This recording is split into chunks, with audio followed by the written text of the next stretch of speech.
Thanks everybody for joining us on this webinar today around stealing winning sales strategy. I'm super excited to have you, and a couple quick housekeeping things before we really get started while some people still trickle in. We will be recording today's session. We are going to send the recording afterwards so that you can have it, send it out to whoever you want.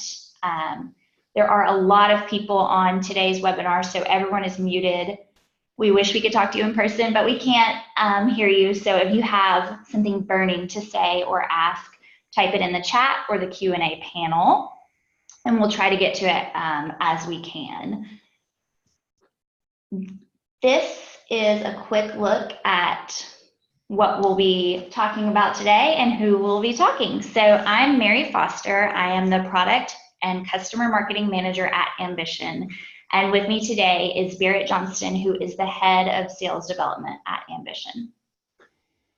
We are going to be talking about how to find the right blend of activities and objectives for your scorecards, the trial and error process to knowing if you have the right blend, what are the indicators that you have the right card, how to use scorecards and coaching together. So identifying the right metrics that show who needs coaching on what, the efficiency metrics like connects to meeting set and more of those that you can coach around, how to work backwards from your end goal to get into scorecard benchmarks using either historical performance or other internal goals. We're going to share some actual templates for scorecards for various roles that real sales leaders have shared with us that they track, and templates for coaching programs that can be measured and tied to attribution metrics, real questions that they ask in their one-to-ones. And then we'll touch on how to measure successful sales coaching. You hear a lot about whether or not coaching is good or working, and we're going to share some metrics for how you can actually show whether or not your coaching programs are working. And then we will hop into a Q&A. So what started this session and why we put it together came off the heels of our 2019 State of the Sales Survey. So in this slide here, you can see that both managers and reps surveyed were tracking a lot of results metrics as their top KPIs. So they're missing a lot of the early indicator metrics throughout the sales cycle, the activities, the objectives, the efficiency metrics. And so we really wanted to touch on how you track those, how you coach around them, and don't just rely on the lagging metrics like that you see here, the results metrics. And so when we talk about activities, objectives, results, scorecards, I know a lot of people already know what scorecards are, but not everyone does. So we're going to cover this super quickly if you don't. Barrett, will you talk a little bit about that concept? Yeah, sure. And first of all, thanks for having me. This is right up my alley, so look forward to giving all of you some sales hacks that you can use every day. So for those of you who have not read Cracking the Sales Management Code, go get yourself a copy. It's an awesome book. But AOR, when we talk about it today, it refers to activities, objectives, and results. And really the book focuses on how really instead of trying to control and manage results, instead you should shift your focus to the activities, the leading early indicators, and also the objectives as well, so that you can influence the results that you're trying to get. So what the book does is it breaks down some of those concepts. So if you're thinking about activities, often you're looking at things like calls or emails with objectives. You may be looking at something like meeting set, that ultimately gets you to a result like meetings held or pipeline opportunities or annual recurring revenue, whatever it may be. And can you talk a little bit too, so a lot of people do think, okay, I track activities in my CRM, my sales team is logging activities. But what is the difference between tracking these in a CRM and scoring them in a scorecard component? Yeah, that's a good question. So and thinking about my team and their tech stack, they're using Salesforce as our CRM. We're running Outreach as our platform of engagement. We're using ZoomInfo for list building. We're using Sales Navigator for research. So really, when you think about CRM for our team, it's our single source of truth. But the way that we make our action dateable, or sorry, not dateable, the way that we make our data actionable, other way around, is by using scorecards. So I've actually got a member of my team right now who's working towards a promotion. And I think this is unique. He knows that he's working towards a promotion. He also knows the exact results that he needs to produce in order to get there. But I think what is most important here is that he actually has a daily and a weekly scorecard that must be at 100% in order for him to get to these results and get to the promotion. So I think often when goals are passed down from leadership, what can happen is that there's not a clear path to get to those results. So when you think about a scorecard, instead of saying like, here's the result we need, instead what you're saying is here's the guide, here's the path that you need to be on, and here's the data behind it to help get you there. So again, in thinking about scorecards for our team, it's really helpful as we try and figure out the blend of activities that need to be in place, the weighting of those activities, the visibility around them. Really, you just can't do that in CRM without heavy code. And so using something like an Ambition, which is what we use for our scorecards here internally, allows you to really quickly set up scorecards that are meaningful, that are actionable, that have the right data behind them. You can set them up by rep or by business unit, just so that you're guiding a rep towards the results that you're looking for. That's awesome, and leads right into like, how do you find the right blend or mix of activities? So the most commonly tracked activity metric when we surveyed in a KPI report a year or two ago was calls. So everyone was tracking calls, but actually not a lot of people were tracking connects, which is really interesting because when you're looking at some type of efficiency metric like calls to meeting set, that can be a lot different if someone's just having a bad day not getting people on the phone versus connects to meeting set, which actually would tell you conversations to meeting set, and that's how you would measure the pitch, you know? So a lot of people tracking calls, not so many tracking connects, but other things people track frequently, customers of ours, emails, LinkedIn connections for that new modern social selling component, webinar leads, face-to-face meetings, referrals, a lot of those. Can you share a little bit, Barrett, about how you find the right blend of activities and objectives for your team? Sure, yeah, and I don't think the blend can be overstated. It's really important. So like for my team, when looking at their scorecard, and I'll walk you all through it here in just a minute, I do not want them able to hit 100% activity score or scorecard unless they've picked up the phone 40 times a day. So simply sending out 2,000 emails in a day or in a week, I don't want that to trigger a Slack notification and them to get praise for 100% activity score or something like that. I want the right blend of activities for them. So for me personally, I probably run and manage 50 plus reports on a weekly basis, but I want my team focused on a much smaller set of activities that we're scoring that will lead them to the objectives and to the results that we're looking for. So for my team specifically, it's typically between 3 and 5 activities that make up that scorecard. And here at Ambition, it's calls. So I want them making 40 calls a day. Sequenced activities, we use outreach. I want 50 sequenced activities a day. Number of contacts in pursuit is really important for my team as they're outbounding. That number is at 150 contacts, typically about 3 contacts per account at the regional level. And then also the replenishment of those lists, which is an interesting activity to try and benchmark or outcome to try and benchmark. But those are the 4 that we're looking at here internally.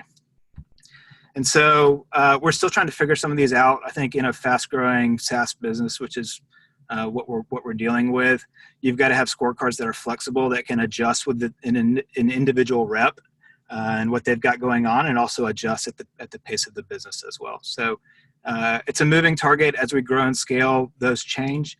As a rep is performing or not performing some of those activities on their scorecards will change as well. So on that note, those are the activities, and then we want to think about objectives just a little bit further down the funnel. So in that same KPI report where I shared that calls was the most commonly tracked activity metric, meetings completed was the most commonly measured objective metric. 71% of companies polled were tracking meetings completed, which is great that they're not just tracking that meeting set, metric to opportunity, but meetings completed, because again, it kind of tells you a little bit more of a clear picture about how well the demo went or how they're doing. And so some other metrics that you see on the slide here, objectives could be opportunities, or even like an opportunity to closed won ratio. Some people will track that. How do you break it down to get to objective metrics, Barrett? Yeah, so I think a good objective metric to look at for my team is meetings set. They are compensated on the number of meetings that are held and the percent of those, or the count of those meetings that actually move on to pipeline. But the objective that they're looking for are meeting sets. And so if we just look at calls, there's really just 3 steps. So you've got calls to connected calls to meeting set. And so at each level, there's opportunity for coaching and conversion rates that I look at regularly. So if a rep on my team has made 100 calls today and nobody has picked up the phone, I don't need to coach around activity. Instead, we probably need to look at that list. Gong, Chorus, Exec Vision, there are companies out there that have analyzed millions of calls so that we don't have to. We know when we should be dialing, when people are more responsive, when they're more willing to pick up the phone. And so that's what the coaching would be around. Are we calling the right people? Do we have direct dials? Are we calling at the right time? On the next step, maybe we've made 100 calls and everybody's picked up the phone, but we haven't set a meeting today. What are we saying on the phone? Who are we targeting? Right? Each level and each conversion in between offers a lot of coaching opportunity. So that's what it looks like for our team here. We're typically coaching in between calls, connected calls, and connected calls to scheduled meetings. We actually, just while I'm thinking about it and thinking about the result as well, there's a lot of opportunity for coaching as well, or just for insight at the very minimum. So maybe we've scheduled a bunch of meetings. Maybe all those meetings have happened, but they haven't converted to pipeline. Are we targeting our ICP, or do I need to have a conversation with our VP about an individual account executive who, for whatever reason, is not converting meetings to pipeline? So at every level, as you step up, there's opportunity for coaching, just as you get visibility into the conversion rates and numbers behind it. That's awesome. And I love how you actually measure the calls to connects and what you can do around that. It's not just like, no one picked up, sorry. There's actually things you can think about, which is awesome. So once we decide on the right blend of those activities and objectives and we compile them all into a scorecard, we're going to want to think around coaching around those specific metrics like you've touched on.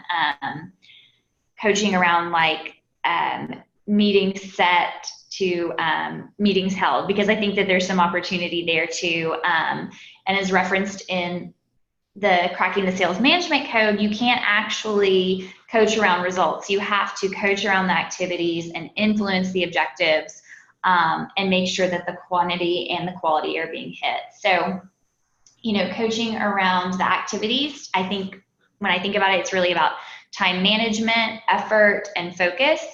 Coaching around objectives is more of the art of sales coaching. So identifying the efficiency rates, connects to meeting set or opportunities to close won, and how to increase the ratio there and actually measure it and see if you can see some gains. So will you share some of the metrics, quality or efficiency metrics that you look at? Yeah, so broadly speaking, and thinking about coaching activities, my philosophy is don't make me. That fire should be lit underneath every single one of the members of my team. It should burn a lot hotter within them than anything I could put underneath them. So I don't ever want to talk about activity. That's like the baseline, and we screen really heavily for that on as we're interviewing and as we're onboarding reps. We've purposefully kept it really simple here at Ambition. The org has been stood up for maybe 3 months. Previously, it was outsourced, and so it's brand new. So we've kept it really simple on purpose, just as we're getting people up to speed and ramped. So I talked through kind of the stair step up from calls. So for us, that looks like calls to connects, connects to meeting set to occurred, and occurred to pipeline opportunities. And we also do something similar for emails, where we're looking at emails sent, emails opened, emails replied to, and then the conversions from those to meetings set, meetings held, and pipeline opportunities. So it's pretty simple here right now, but we'll add some other layers as we grow. And so Barrett covered a lot of those, but just a quick slide here to look at some other efficiency or those ratio metrics that you might want to look at. Average talk time might show how well your rep is doing at controlling the call, getting the right audience, getting them to engage. Connects to meeting set might be how good the pitch is. And again, remember, that should not be calls to meeting set. You should really be measuring those connects. Meetings held to opportunity, the next stage there, like how good are they at giving a demo? Let's measure it with that ratio. Opportunity to close one, like what are those strong closing skills like? So there's a number here that you can see, and you'll notice they're all almost ratio metrics, and those are the coachable metrics that you would look to see improvement through in your coaching programs and attribute the sessions specifically to those metrics. In the next slide here, we're going to talk a little bit about some of the sales math that goes into it so that we're all on the same page about, we know what activity metrics we want to track, what objective metrics. We know now about efficiency metrics to coach around, but how do you go about setting the targets into the scorecards? What are some ways you can work backwards from the end goal into a scorecard? How do you do that, Barrett? Yeah, that's a great question, and frankly, one that I love to geek out on. I think what's really important is before you start backing into scorecards for individual producers, you have to do it at the business level. You'd be shocked at how often there's not alignment among department heads on something like this. So an example of this would be like, here at Ambition, we have an annual recurring revenue goal for this year. And so if you're thinking about that goal, really what we want to back into is how many meetings do we need to conduct or set this year based on our conversion rates from there to get to that annual recurring revenue number. So then you break it down. Marketing, what are they going to commit to? What are they going to drive in terms of leads? How do those leads convert, at least historically, over the last 90 days or whatever you want to measure it on? We also get meetings from our account executives. So in addition to closing business, they're also self-generating some opportunities for themselves. What are they going to commit to?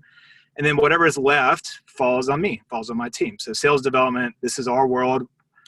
We're outbounding, we're booking meetings, we're converting on inbound leads. But what you want to make sure of is if there is a gap from that number to your overall business goal, you've got to talk about it. You've got to be very clear with department heads. Are you going to throw more money at events? Are you going to hire more heads in sales development?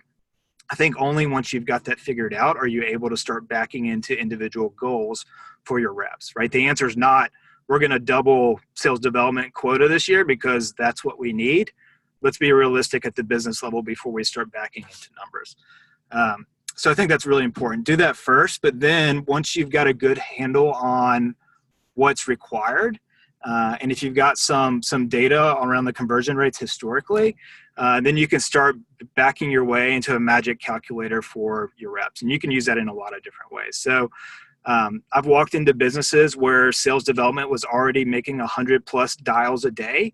And on my first day, they handed me basically a bridge the gap plan. And they wanted SDRs making more than 250 calls a day. And they were asking the business, how can we become more efficient? Right. The question that they should have been asking was, we don't need to be making more calls. How do we make better calls? Right. How do we coach and improve the quality of those calls so that we're converting at a higher rate? Not let's double everything because this is what the math says. So really reps have different strengths. Instead of bumping up activity on channels that maybe don't convert for them, give them a scorecard, and this is what I've done. Give them a scorecard that just hits at the baseline, and then let them operate in the channels that they know that they do well in. So for my team, I have some folks on my team that more or less hit their number every month just from social selling. I've got strong writers who get a ton of meetings over email, and then I've got some people who have incredible conversion rates on the phone. So the scorecard for us is just the baseline. Here's what we need to be doing to get us to the objectives that we're trying to reach. But the time in between is where they've got the flexibility to really focus on the channels that convert for them. So in thinking about the ways that you use that calculator, right? The first thing is you've got to have good data around the conversion rates. You can pull that out of Salesforce. You can pull that out of a sales engagement tool. But once you've got that data, what I've actually done in the past, and Mary's actually built one out recently that we can share with you all if you drop us a note in the chat, is you can actually build a calculator that an individual rep can use in a lot of different ways, right? So I'll have conversations with my team and say, financially, what do you want to do this year? Do you want to double your OTE? Well, based on your historic or your running 90-day conversion rates, here's exactly what you need to do in terms of activity, the input, to get you to those objectives that will lead you to that result, that will lead you to that money that we just talked about. Or they can use it themselves. I just keep the conversion rates up to date, and they can plug in, okay, this is my goal. This is what I want to do this month. Here's the breakdown of emails and calls, the inputs that I need to put in order to get me there. So they can play around with the blend from there. If they don't want to do it all over the phone or whatever the scorecard says, they can play around with it to see the right mix that fits the way that they want to go to market. That answer your question, Mary?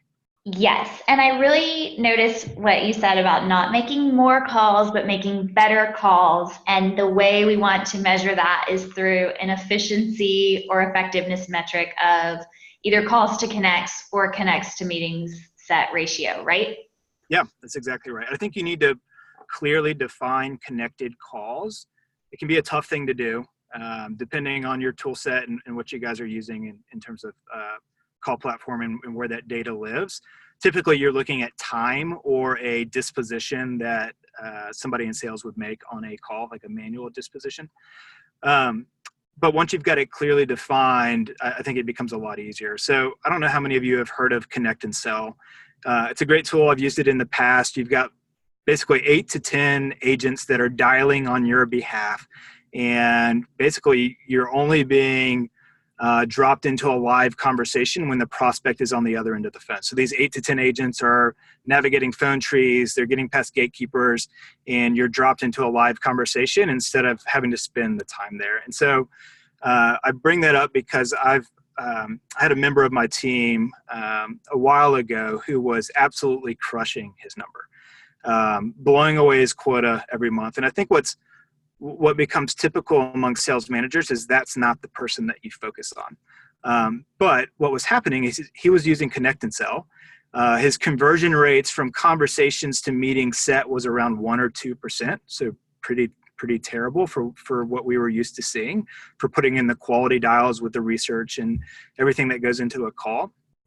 And so although he was hitting his number, really the problem was we couldn't replenish list fast enough. We were losing at-bats. There was a ton of opportunity for improvement for that individual rep. So that's where the coaching comes into play, right? If you're looking at the number of conversations that somebody's having and the convert rates to a meeting set or whatever you're measuring, that's where it becomes really important. Even if somebody's a high performer, those conversion rates are really important just so that you're making the most of their time and their conversations. Awesome. So on that note, and like coaching, not, even when their numbers might look good, always finding room for improvement. We've talked a lot about metrics that we can coach around. So let's dive into coaching templates, like real coaching questions that sales managers ask their reps in one-to-ones. So quick overview, we have a super tiny sample here from Beck at G2, Dallas at Signal HQ, and Brooke at Outreach that we're going to take a look at. In this question from Dallas, there's a lot of text on the screen, but you'll notice it's a review style question. What went well? Why? What didn't go well? Why? And those are reflection style questions, which are one of the 3 best questions to ask in a coaching program according to best practice. So for anyone who hadn't read this or noticed or heard in other content we've put out, reflection, observation, and application style questions are what you should look for. And so that I just wanted to call that out here, that it's a reflection style question. And I wanted to ask if there was anything you noticed about it, Barrett, that you liked or that stood out to you about this. Yeah, I like reflective questions, and I use them often. I think they're pretty common in one-on-ones, but I think where they're most effective for me is uh, if you're getting answers to some of these questions more than once, you haven't done your job as a manager, right? So like in my one-on-ones, I'm asking my team, where are you wasting time? What are some of the boulders that I can help move? What are some of the inefficiencies? And their answers to those questions are usually spread across the team. And if they start popping up in multiple weeks of one-on-one coaching, like I haven't done my job to get rid of that barrier. So I like the reflective question. Yeah, I think Dallas does a good job. I think this is probably the most common in terms of one-on-one questions that I've seen, but they're effective and they let you know about potential widespread issues across the team, and what you as a manager can be doing to help your team run more efficiently. In this next one, Dallas dives into like saying that this is where he spends the bulk of his conversation. And I'm noticing some observation and application style questions, things like which deals are in the final stage, what's aging, what do you need from teammates, what do you need from me to strengthen skills? Share with me anything you noticed about this question that stands out. Yeah, a lot of text on this screen, but I think the important thing is you need to measure where you can. So much of coaching and one-on-ones ends up being qualitative. And so when you've got the opportunity to look at quantitative data and measure, like that's really where you know if your coaching is working and if you're leading your rep in the right direction. Cool. Let's move on to Brooke from Outreach. In this one-to-one, she's asking a relationship building question right off the bat. So building a coach-rep relationship is essential to driving discretionary effort from your team. There's a lot on that concept in a book called The Coaching Effect, which is great for anyone who's interested in reading it. But Barrett, will you share a little bit about relationship building with your team and why that's important? Yeah, it's super important, and it has always been important to me. I think in a role like sales development, when really everyone's in the trenches together, they're dealing with rejection more so than any other role at the organization. They need to learn together, they need to fail together, they need to trust each other, and that doesn't happen without relationships. So it really depends on the day of the week what I'm doing with my team. Last night, our entire sales development team is on the same soccer team. We happen to be sitting second in the table because I've got a bunch of ballers on my team. I'm pretty sure my wife is going to give me a lunch budget probably for the first time ever, because we find ourselves going out to lunch every week, really every day of every week. We're going to raft the Ocoee River next week as part of a team building exercise. You can find us in the woods, hiking, but really just any and every opportunity we have to get together and build and earn trust. It's super important to the team. Awesome. On this next question from Brooke, it looks like maybe an observation style question that centers around data. And so I'm wondering how much of your team actually understands the data, looks at the data, or do you just tell them the number and they go for it? How much do they know about the sales math? Yeah, so the first thing I did when I got to Ambition was step on a lot of toes, rip out old systems and process, overhaul Salesforce. So we are currently working with 2 months of new data. Thankfully, at the end of this week, we'll have 90 days of actual data, and there's some really cool trends and things that we're seeing for the first time. So that said, it's here right now, it's not super actionable, but it's starting to get built into our conversations and the way that we're going to market. Teams in the past, it kind of depends on the personality. Some people could care less about data. Some people want to geek out on it like I do. Some people just want to be told what to do. I think what makes it impactful is, again, in thinking about scorecards and data, is if they can see a clear path if you're handing them the guide to get to the result, whether that's financial, whether that's whatever it may be, they're a lot more willing to not only listen, but they're also a lot more interested in the numbers behind it and understanding and actually wanting to improve some of those conversion rates in between activities and objectives. Okay, on this next question here, Becca from G2, she actually just moved to Chorus, so wanted to call that out. She was at G2, she's moved on. This question that she asks here is tailored to specifically someone who's off pace. There's observation application components and asking how she as a coach can remove any blockers. Do you have any specific questions that you ask if your rep is off pace versus on target? Yeah, absolutely. For folks that are on target, I think a lot of times sales managers will just one-on-ones are skipped so often it's kind of sickening. It kind of depends on what's on the manager's plate versus what's going on with their individual reps. It's the first thing to get pushed off of the calendar, and I think that's probably especially true for folks that are on target. But when I'm talking to a rep that's on target, I want to know what they're doing. Can you replicate this across the team? Is this a shift in the market? Is this just purely effort? Is this a subject line that you're using? Is this a different segment or a report that you found? Basically zeroing in on exactly what that rep is doing to see if we can replicate that success across the team.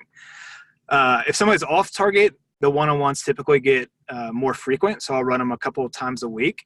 And I'll zero in on exactly what they're doing. So instead of high level questions, I'm looking at and we're talking about the titles that are in their list that they're pursuing, or when they're making their calls, or the subject line that they're using, or I'm listening to calls. So high level. If they're on target, I'm trying to replicate that across the team. So I'm asking questions in that way. If they're off target, I zero in on everything that they're doing to try and help move the needle between activities and objectives. Cool. And just like Barrett, Becca has a question when they're on target too, which is cool. And so I just want to call out that this is just a few tiny samples of questions from our coaching templates. We have a ton of other managers from different organizations, a ton of other programs live on our site. And so we'll send the link out in a follow-up so that everyone has access to these templates and everything that we have on there, including that KPI calculator so that you can do some of that sales math if you're interested. And so on that note, we'll pivot to scorecard templates. Here we have some examples of scorecards used by other teams like Toast, BAMS, and ZipWhip are who we will share today, but again, there will be lots more on the site. Want to look at this example by Toast. It's an objective scorecard. In this scorecard, you can see that all the objectives are weighted equally, and they actually include some discretionary activities metric in the objectives to allow the reps some credit to try some things, flexibility like Barrett mentioned he does for his team too. And I think this was a weekly objective scorecard, if I remember. This one by ZipWhip is an activity scorecard. And the first thing that I noticed when I saw this one is that emails were weighted more heavily than calls, which I thought was a really cool example of probably some trial and error to find their blend. And so I want to ask you, Barrett, how you weight your emails versus calls. Yeah, it's actually the opposite for us. But not in the way that you would think. So they make up the same percentage of the scorecard, but I expect my team to be sending more emails than calls in a week. And so for that, calls have a higher score for each call that they make. So it's not by level of importance. It just happens to work out that way. That's how the math works. But again, I think what you said is really important. I'm giving them the baseline, and then I'm also giving them the freedom to explore and work in the channels that they know convert for them and for their style and how they want to go to market. Cool. In this example, this is a look from BAMS. It's actually more of a dashboard view at the organizational level. So activities across all roles, SDRs, AEs, just a big picture perspective so that you can kind of see what some of those metrics that they track are. And I like how they track like the talk time in different targets. They have like 1 to 5 minute versus 5 minute or greater. And it's just a little bit of a breakdown of quality, warm versus hot.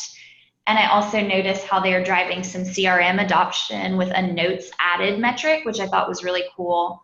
And I'm curious, when I look at talk time, Barrett, if you factor that into your scores at all. I don't right now, but it's on the horizon. I certainly have in the past. I think what you'll see most often is somewhere between 2 and 3 hours of talk time is normal, at least in our industry and in software with outbound sales teams. You do have to be careful. I've worked with some people that have actually, well, one person in particular that lost his job because he would go to lunch, dial into a Zoom bridge and leave his phone off the hook, right? That's an hour right there of talk time. He actually got caught making 50 or 60 outbound calls from Chattanooga, Tennessee to San Francisco at like 7:30 in the morning, right? Had no intention of talking to anybody. So be careful with, one, you should be able to trust your team, but there are some people that take advantage of talk time, call the same people every day that they know aren't going to pick up. So you need to be smart when you're making dials. But talk time is a really good indicator, not only of connects, but also of quality and for the exposure and for the impact that your team's having. That is very funny. And I want to say if they were tracking some efficiency metrics and conversion rates, they probably would have saw that really fast. But that is funny. Here's one more look at BAMs, and I wanted to share this again around the efficiency. It's a matrix that stacks activity against objectives so that you can see at the highest level what the efficiency ratio looks like. So it's going to measure all the hustle from your activities and then who is seeing that conversion success at the objective level. And you can and should absolutely break this down by individual activity and objective metrics like the connects or talk time to opportunities and coach around the micro metrics. But this is just a really cool high level look at seeing who is finding success, like putting in the activity and finding success. And I think it's no coincidence that the person leading the activity score is also leading the objective score. And I think it speaks directly to what Barrett said about at-bats. The more you're putting yourself out there, the more you're likely to find success. So I just thought that was a cool look to share. And one of the last things I wanted to cover off quickly was how do you measure successful sales coaching? So when you think about how you're measuring, we've talked a lot about measuring your reps, but how do you measure your coaches? I think you can measure their activity by the number of coaching activities completed, whether that be call reviews, one-to-ones, team meetings, action plan meetings. Those are the quantity or the activity metrics that you would want to see from your coaches. And their objectives are going to be things like improvements in efficiency rates. So are your coaches able to increase activity output or connects to meeting set or ops to closed won? They should be able to document their sessions held around those metrics and show the percent lift that is happening. And those are more those early leading indicator metrics of success instead of only measuring your coaches on revenue or quota. They should have the chance to show some early metrics too. And then I also wanted to call out a cool concept again from the coaching effect is surveying your reps. Do they think they're receiving adequate coaching?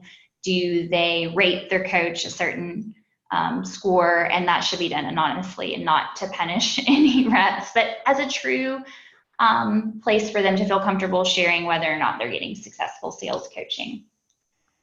And so we've had a couple of questions come in at the registration and here while we've been talking. And so we're going to get to Q&A. We've finished all the content. And I'm going to let Barrett speak to this first question where it says, not sure if this will be addressed, but would love to see scorecard and coaching framework for sales development, which is Barrett's world. Yeah, so for anything and everything, I'm happy to have a conversation offline. Really open to that kind of stuff and that sort of feedback. I think we covered a lot of it. I tend to be more reflective in my one-on-ones, but I have scheduled time on my calendar before my one-on-ones to change up the questions every single week. Just so that they don't get stale or stagnant. And I think also really importantly, like if we launch a new campaign or if we've just gone to an event or if we're seeing a market trend, I want to ask about those things specifically and also want to give those questions to the people on my team in advance of our one-on-one so that they can be thinking through them so that they can come to the table, not trying to find the data right then and there or piece things together, but they can put in some quality time to really think through some of the questions that they'll be seeing in their one-on-one. So I think generally speaking, I'm reflective, but I do calendar time every single week to flip up and mix up our questions that are specific to some of the events, some of the campaigns, some of the trends that we're seeing in the market. And on that note too, on our website, we actually have a template, a coaching template, I believe, for SDRs and definitely a scorecard template coming this week too, specific to the role. So check that out for sure. The next one says, hi, we're trying to get salespeople to self-report their KPIs. Any suggestions? So I don't totally understand this question if they mean like they want some manual entry or CRM adoption. But I think part of what the answer should be here is make the KPIs super visible through sales TVs, triggers, Slack, leaderboards, any visibility tactics, because people will start to report when there is a leaderboard showing who is on top and they are on the bottom for not reporting. I think that they will start to report that. Also, it's not in a negative way, it's in a positive way. Like people want to show their hard work if they're being recognized for winning. So I think that that would be my tactic, but feel free to let us know if that's not what you meant. The next question is, how often should you be coaching your AEs and what metrics other than win rates do you look at? So we talked a lot about this today, and I hope that that was helpful, but one thing we didn't cover was there was actually a survey that went out about how often you should be coaching. And when some of the top most elite sales organizations were surveyed, bi-weekly was actually their cadence for one-on-ones. I will say for our customers, I think I see mostly weekly. So I feel like bi-weekly or weekly. But Barrett touched on this earlier. The key is really consistency. You can't bump them. You need to be holding the session. So last question is, curious if anyone incentivizes their team on activities or objectives in addition to results. And so Barrett, will you take that one? Yep, sure. This is an interesting one. So I actually just in the last week heard about an SDR leader out in San Francisco who is paying his sales development team $1 for every call that they make. I've never done anything like that, but when I'm looking to get a specific activity or objective out of my team, I'll use ambition to spin up a competition. I'll promote it internally. I'll put a spiff at the end or some sort of incentive, whether that's a trip to Six Flags, a day of PTO that doesn't count against your bank, those sort of things. So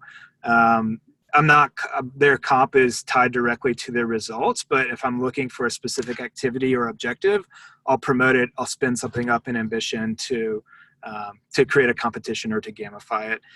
We're doing it right now. We've got a spiff in place in a competition right now where my team gets $75 if they find competitor contract dates in an account that they're outbounding to, or $150 if they're able to insert themselves or get a meeting with a company that's currently evaluating SPM vendors.